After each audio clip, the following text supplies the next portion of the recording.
인풋에다가 그냥 기출문제 16년치 한 40문제니까 640문제 정도를 넣고 그걸 통해서 그냥 그것만 계속 반복해서 풀다 보면 자기만의 그 어떠한 판단 기준이 생기겠죠.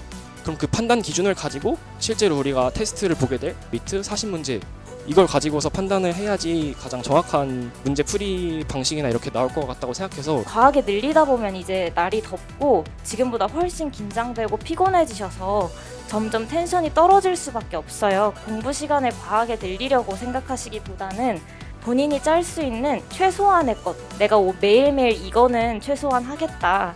그런 거를 정해두시고 시간이 남으면은 다른 거를 뭐 하면 되겠지 정도로 거칠게라도 정해주시면 좋을 것 같습니다. 더 이상 독해력에 대한 집착은 버리셔도 좋을 것 같아요. 왜냐면 제가 그동안 문제 풀면서 느꼈던 건 그 생소한 단어들 있잖아요. 굳이 다 이해하지 않으셔도 하나의 이미지처럼 기억하시고 따라가시면 풀리는 게 되게 많거든요. 특히 규정형 같은 경우에는 지금 남은 시점에서는 오독이 너무 많이 나온다든지 규정을 잘못 따라가서 틀리는 경우라든지 이런 부분들을 잡으시면 남은 기간 동안 성적 올리는 데 좀 도움이 되지 않을까 싶습니다. 불안할 때 이제 저는 불면증 상태로 많이 나타났거든요. 근데 그때 막 억지로 자려고 하지 않았어요.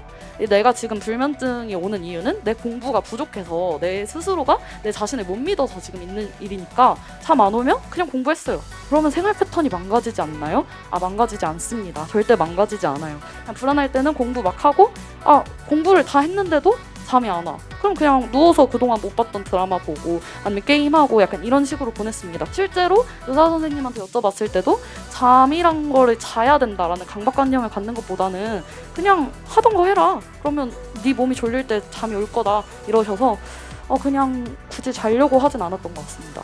제 동기 형도 당일에 잠 못 자고 봤다고 하더라고요. 근데 동기로 잘 지내는 거 보면 진짜 긴장하는 사람들은 긴장할 수밖에 없다.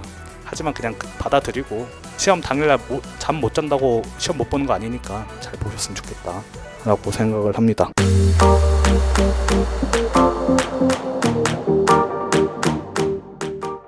혹시 손목 시계 같은 거 시험 볼 때 거추장스러우신 분 있으면 저는 탁상 시계를 오히려 더 좋아해서 그냥 숫자 큰 탁상 시계 이렇게 구석에 두고 그냥 썼거든요. 그래서 시계도 내가 손목 시계가 더 잘 보이는지 탁상 시계가 더 잘 보이는지 이런 것도 확인해 보시면 좋을 것 같아요. 11시 3분에 6번을 풀다가 13번인 인문으로 넘어가겠다라고 생각을 했었으면 13번 문제 기퉁에다가 11시 3분, 11시 33분까지 22번까지 라고 적어놓고 문제를 풀었었습니다.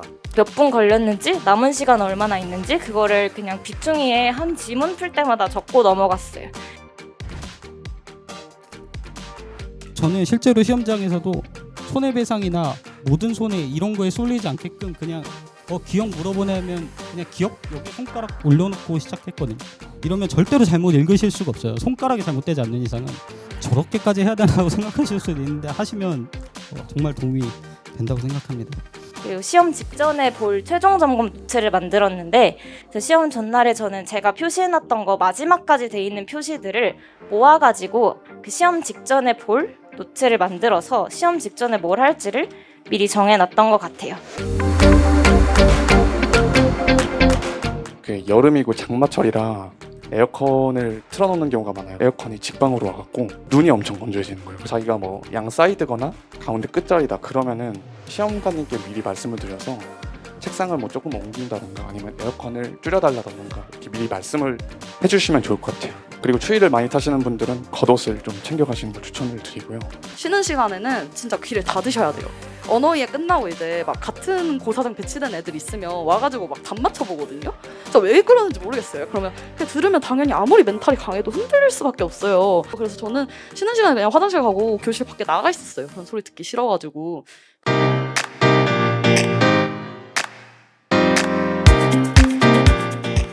일단 기억을 판단하고 1, 2, 3, 4, 5번에서 해당하지 않는 것을 지우고 니은을 판단하고 1번, 2번, 3번, 4번, 5번에서 해당하지 않는 것을 지우고 흔히 선지 플레이라고 하죠. 사실 선지 쳐내기를 통해서 후보가 2개가 남았다고 해도 원래 찍어서 맞출 확률이 20%였는데 그게 2개가 남았으면 50%로 올라간 거잖아요. 그래서 이 정도만 해도 시간을 투자해서 푼 보람이 충분히 있는 거라고 생각합니다. 제가 뭘 풀 수 있고 뭘 풀 수 없고 이것을 좀 빠르게 판단해서 안 되는 건 빨리 버리고 챙겨야 하는 걸 잘 챙기는 것이 중요하다고 생각합니다. 버릴 때 좀 미련 없이 쿨하게 버리는 게 좋을 것 같아요. 많이 여쭤보시는 게 강화약화 문제인데요. 중요한 것은 이제 소재라든가 유형, 구성의 강도에 따라서 강약을 조절해야 한다는 점입니다. 실험 설계 같은 경우에는 완벽한 변형제를 요구하죠. 그렇기 때문에 엄밀하게 해석을 해야 하고 반대로 이제 이럴 수도 있을 것이다, 저럴 수도 있을 것이다는 추측의 정도에는 간단 좀 자비롭게 해석할 수가 있습니다.